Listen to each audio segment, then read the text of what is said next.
Сайн бацхан уу? Өнөөдрийн видеогоор бүгдээрээ Nix-ийн нэгтлэн бодох бүртгэл програм дээр хэрхэн борлуулалтын мэдээлэл оруулах тухай үздэцгээе. За өнөөдрийн видеоны маань жишээ бичлэгний доорх description хэсэг дээр байгаа. Та тэгээд description дээрх линкээр жишээгээ татаж аваад бичлэгээ дуурайгаад хийх боломжтой шүү. За бид борлуулалтаа програм дээрээ бүртгэхийнхээ өмнө 8 сарын 1-ний өдрийн байдлаар манай агуулгад хичнээн төгрөгийн бараа материал хадгалагдаж байгааг харцгаая. За тэхийн тулд дэд системийн барааны нэр төрөл болон агуулга руу ороод стандарт тайлангийн бараа материалын тайлан гэхэд дарахад уг тайлан гаргах цонх маань нэгдэнэ. Энэ хугацаан дээр нь 7 өнөөр бол 7 өнөөр, сараар бол сараар дурын гэж яагаад гээд тэднээс тэдний оронд хүссэн огноогоо оруулж өгч болно. Энэ дээр байгуулах гэсэн хэсгээр үлдэгдэл шалгах гэж байгаа байгууллагаа сонгоод тайлан бүрдүүлэх гээд дарахад ингээд тайлан маань бүртгэж байгаа. За одоо ингээд харцгаая. 8 сарын 1-ний өдрийн байдлаар манай үндсэн агуулгад ажлын бэлий 40 ширхэг байна. Бензин 780 литр байна. Нийслэл пяв 500 ширхэг байна. Ингээ үсний вакс 600 ширхэг байна гэдэг ингээд харж байгаа. Энэ нь 8 сарын 1-ний өдрийн байдлаар, энэ 8 сарын 31-ний өдрийн байдлаар ямар нэгэн орлого зарлага гараагүй болохоор эдгээр багнууд тоосон байгаамаа. За одоо борлуулалтынхаа мэдээллийг оруулцгаая. Тэхийн тулд эхлээд худалдаа авалт болон борлуулалт гэсэн хэсэг рүү ороод навигац самбарын борлуулалт хэсгийн худалдаа авагчид өгөх нэхэмжлэлээ эхлээд үүсгэчих. Тэгээд нэхэмжлэлтээр үндэслээд бараа болон үйлчлэгээнийхээ борлуулалтын баримтыг оруулах боломжтой. За тэхийн тулд энэ нэмэх тэмдэгтэй айкон дээр дарна, эсвэл хулгайныхаа баруун товчийг дараад создачийг сонгоод уг цонхонд мэдээлэл оруулна. За жишээний дагуу манай компани Альфа HKK-д бараа борлуулж байгаа. За уг баримтыг бүртгэсэн огноо нь 8 сарын 21-ний өдөр байна. За энэ гэрээ гэсэн хэсэг дээр энэ 3 цэгээ дарахад Альфа HKK-д байгуулсан борлуулалтын гэрээнүүд гарч ирнэ. Одоогийн байдлаар хоосон байна. Тэгээд шинэ гэрээ үүсгэхийг хүсэх юм бол энэ шинэ гэрээ гэсэн хэсэг дээр дараад окей тавчаад дарахад энэ цонхонд шинэ гэрээнийхээ тухай мэдээллийг хүсгэнэ гэсэн үг. За гэрээний мань дугаарыг номер 1 гэж өгөөд гэрээ байгуулсан огноо нь 8 сарын 15.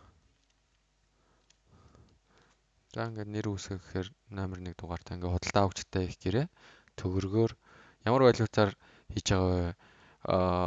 Борлуулалт хийж байгаа вэ ингээд сонгоод өгнө. За би төгрөгөөр хийж байгаа болохоор үйлчлэлт өгүүлдэггээд ингээд гэрээ гэсэн хэсэг автоматар бүглэгдэж байгаа. За нэхэмжлэхтэр тэдэн сарын тэдний өдрийн дотор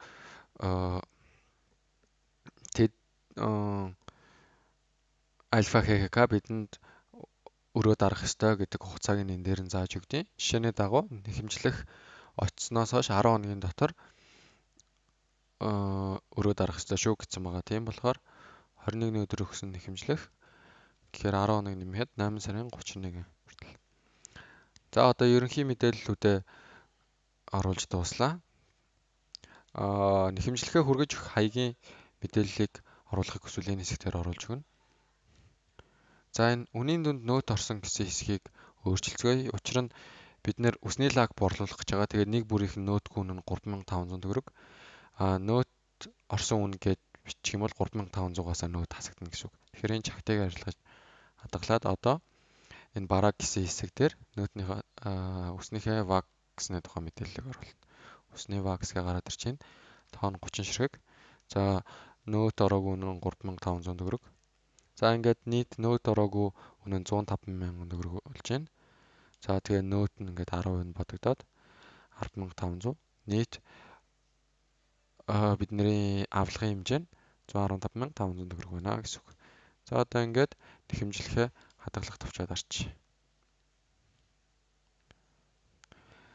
За одоо нэхэмжлэхээ үүссэн энэ нэхэмжлэхтэрээ нэхэмжлэхийнхээ үндсэн дээр бөөндөө бараа болон үйлчлэгээнийхээ борлуулалтын мэдээллийг програмд оруулна. Тэхийн тулд энэ дээдлийн icon-уудтай эсхийн создать нас навгааны гэсэн сэдвээр сонгоод эдгээрээс хүснээ сонгоно гэсэн үг. За бараа болон үйлчилгээний борлуулалт гэдгийг сонгоод борлуулалтын талаар мэдээллийг оруулъя. Ингээд харилцагч нь автоматар бүглэгдэж байгаа. Гэрээ автоматар бүглэгдэнэ. Тэгээд хэдийн ширхэг бараа ямар үнээр зарагдж байгаа гэдэг автоматар бүглэгдэнэ. За одоо энэ хадгалах тавчаад ороод энэ POS IP-д бүртгэх чагт тоосон байна гэж байна.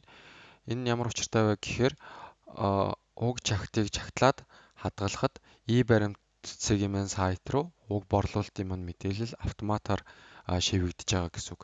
Хэрвээ энэ чагтаа ингээд хоос орхичих юм бол уг нөтийн баримт бүртгэгдээгүй гэсэн үг болно. За ингээд POS IP-д бүртгэгдэх гэдгээ чагтлаад provision тавчаад оръё. За ингээд баримт маань програм дээр бүртгэгдэж байна. Одоо уг борлуулалтынхаа нөтийн патаныг оруулцгаая. Тэгхийн тулд нөт патан эсхийн нөт патан оруулах гэсэн холбоосон дээр дараад уг нээгдсэн цонхон дээр мэдээлэл оруулна гэсэн үг. За огноог 8 сарын 21 болгож өөрчилнө.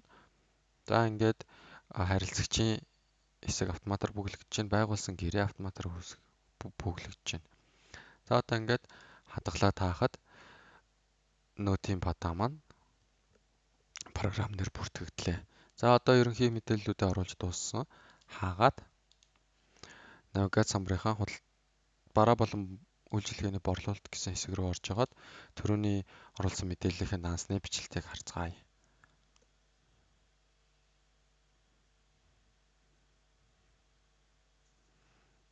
За ингээд бидний авах авлагын хэмжээ 105,000 төгрөг байна. Энэ ингээд борлуулалтын нөт хэсэг байна. Энэ тэгээд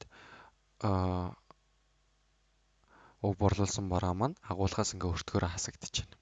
За энэ мэтчлэн програмда борлуулалтын тухай мэдээллийг оруулах болно. За бичлэгээ дуусгахын өмнө түрүүнийхээ бараа материалын тайлан руугаа ороод уг тайлан дээр минь ямар өөрчлөлт гарсан бэ гэдгийг бүүнээр харцгаая. За ингээд эхний үйлдэгдэл дээр ямар нэгэн өөрчлөлт гараагүй байна. За энэ зарлагдсан байна. 30 ширхэг вакс энэ өртөг үнээрээ зарлагдсан байна. Одоо бид нь дахиад 30 ширхэг вакс үлдсэн гэсэн үг. Энэ өртгийг дундаж өртгийн аргаар бодогдож байгаа. Хэрвээ та FIFA-гаар ч юм уу эхэлж авснаа эхэлж зарлагдах аргаар сонгосон байсан бол энэ өртгийн маань өөр байна. Тэгээд энэ дээр байгаа нэгжийн үн гэсэн хэсэг дээр үсний вакс маань агуулгаасаа зарлагдана гэсэн үг. Энэ доотлын 51.11 гэсэн данс байна. Энэ нь 30 ширхэг үсний ваксыг 1 бүрийн 3500 төгрөгөөр ингээд орлогцсон гэсэн мэдээлэл ингээд бараа материалын тайлангийн маань доод хэсэг дээр ингээд гарч ирдэг.